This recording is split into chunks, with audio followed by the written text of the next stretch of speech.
At the wheel of this car is a man torn between two worlds.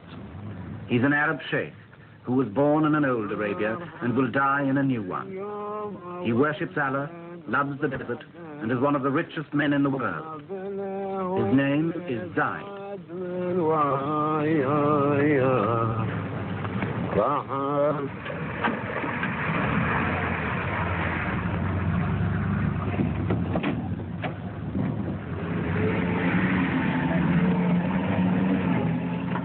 Zayed rules a little kingdom in Arabia called Abu Dhabi. 20,000 people in a stretch of sand and salt flats about half the size of Denmark. To the tribesmen who follow him everywhere, he's the undisputed boss. His forefathers ruled the desert from the back of a camel. He rides it in a limousine. But he remains, as they were, the center of tribal life. He's the man you serve, the man you hunt with, and the man you fight for. Above all, he's the man who leads. Wherever Zayed goes, his men go too.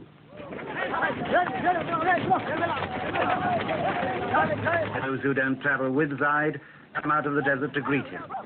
They all owe their loyalty to him, and they all expect rewards from him.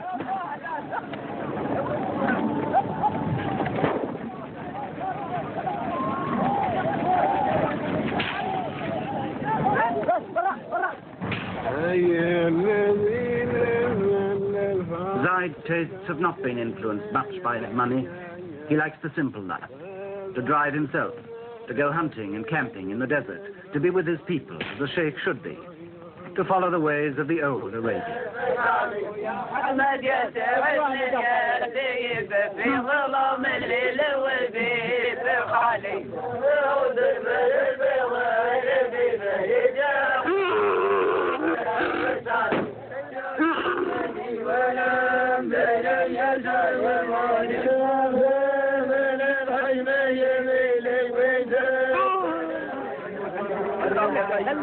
Five or 6 years ago, the people of Abu Dhabi were sunk in the poverty of 1,000 years or more. The 20th century had passed them by. Today, their ruler, Zayed, is one of Arabia's nouveau riche, who's acquired overnight a fortune from oil. His income could give $5,000 a year to every man, woman, and child in the place, enough to make Zayed a multimillionaire. Superficially, the old customs are unchanged. The tent goes up as it always did. The food is prepared as simply as before.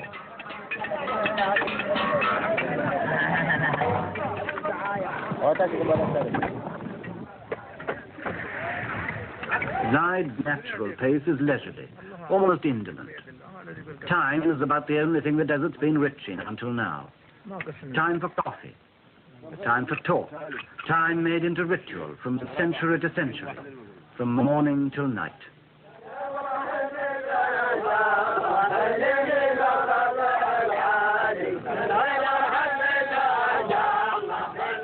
These girls will swing their hair, and these men will chant hour after hour.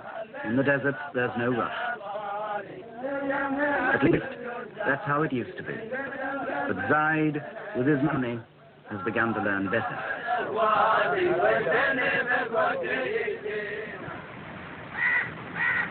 In this palace in Abu Dhabi, Zayed had a brother. His name was Shakput, and for more than 30 years he ruled Abu Dhabi in poverty and comparative peace. Shakput's rule was traditional. His word was law, but he stayed close to his people. Anyone was free to talk to him any day in the Majlis, the tribal council, and as long as they had no money, they were all relatively contented.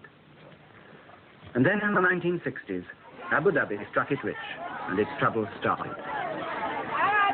In a year or two, people were demonstrating about work and wages who'd never had either in their lives before. The grumbles grew as the money mounted, because Shakput was a miser. All his life he'd been a poor man. Now that he was rich, the skinflint habit stuck. And like a man who's won a first prize in a lottery, he found his money made few friends.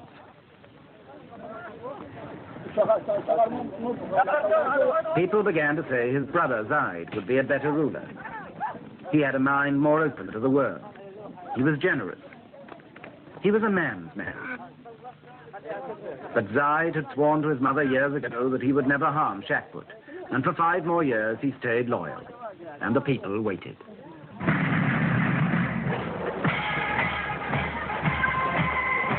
The oil flowed. The money poured in.